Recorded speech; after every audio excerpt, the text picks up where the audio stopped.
स्वाध्याय धडा 6वा मायेची पाखर.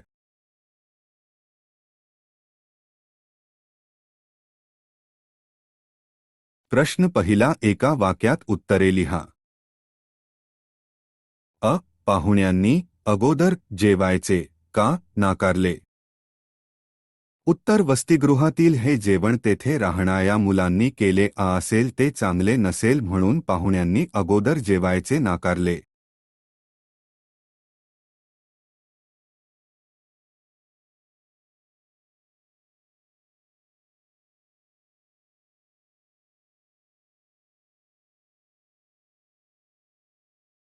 वसतिगृहातील मुलांवर अण्णांची माया कोणाप्रमाणे होती? उत्तर वसतिगृहातील मुलांवर अण्णांची माया आईवडिलांप्रमाणे होती.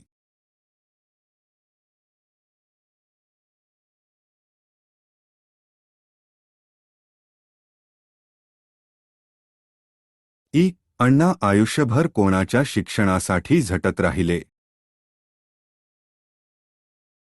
उत्तर अण्णा आयुष्यभर गोरगरिबांच्या मुलामुलींच्या शिक्षणासाठी झटत राहिले.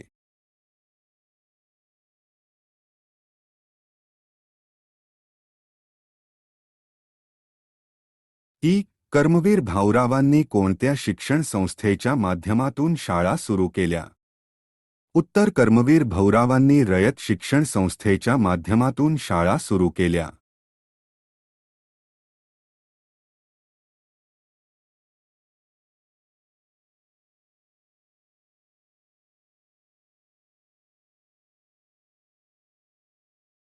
प्र.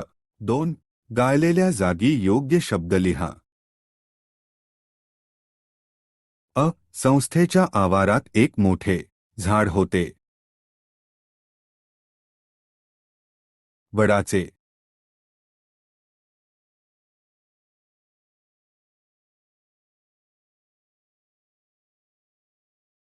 स्वतःची त्याच्या अंगावर घातली.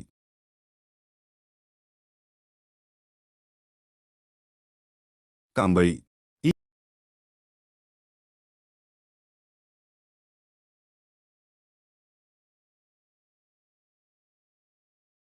त्या मुलांपैकी कितीतरी जणांना नव्हती आई.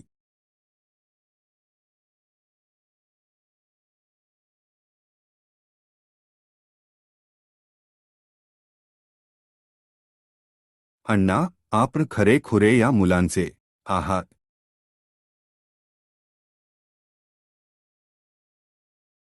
आईबाप.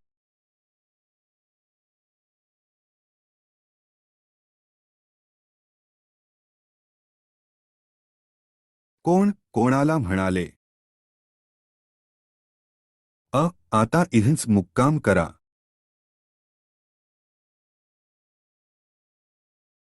उत्तर असे कर्मवीर भाऊराव लेखकांना म्हणा.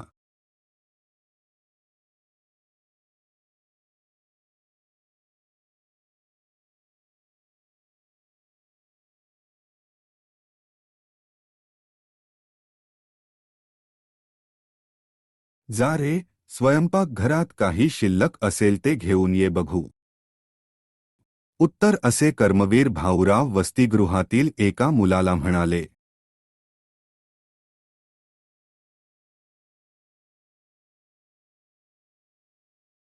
आपणास उदंड आयुष्य मिळो. उत्तर असे लेखक कर्मवीर भाऊरावांना म्हणाले.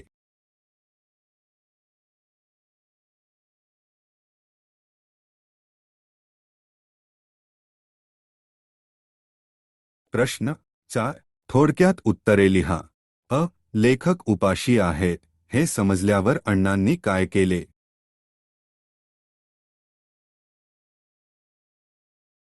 उत्तर लेखक उपाशी आहेत हे समजल्यावर अण्णांनी एका मुलाला आज्ञा केली आणि स्वयंपाकघरात काही शिल्लक आहे का ते बघून घेऊन यायला सांगितले. मुलगा धावत धावत स्वयंपाकघरात गेला आणि पिठले, भाकरी, कांदा, तेल एका ताटात घेऊन आला.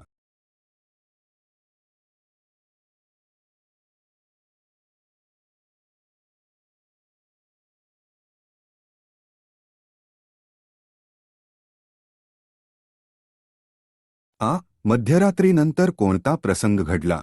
उत्तर रात्री कडाक्याची थंडी पडली होती. मध्यरात्र उलटून गेली होती. तेव्हा अण्णा उठले. त्यांनी हातात कंदील घेतला आणि प्रत्येक मुलाला झोप लागली की नाही, तो झोपाला की नाही, त्याच्या अंगावर पांघरून आहे की नाही ते अण्णा पाहिले. यावेळी अण्णांना एक मुलगा थंडीने कुडकुडताना दिसला. त्यांनी त्याला दोन्ही हातांनी अलगद उचलून आपल्या बिछाण्यावर आणून झोपवले.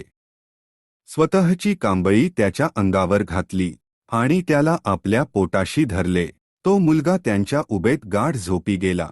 हा प्रसंग मध्यरात्रीनंतर घडला.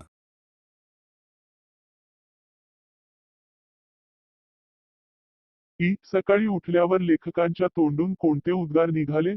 उत्तर, थंडीने कुडकुडणाऱ्या मुलाला अण्णांनी स्वतःची कांबळी दिली आणि आपल्या बिछाण्यावर त्याला झोपवले हे लेखकांनी पाहिले होते. सकाळी उठताच लेखक अण्णांना कडकडून भेटले आणि ते अण्णांना म्हणाले, आपण खरे-खुरे या मुलांचे आईबाप आहात. या मुलांचेच नव्हे, तर या महाराष्ट्रातील गोरगरिबांच्या मुलांचे आपण पालक आहात. आपणांस उदंड आयुष्य मिळू.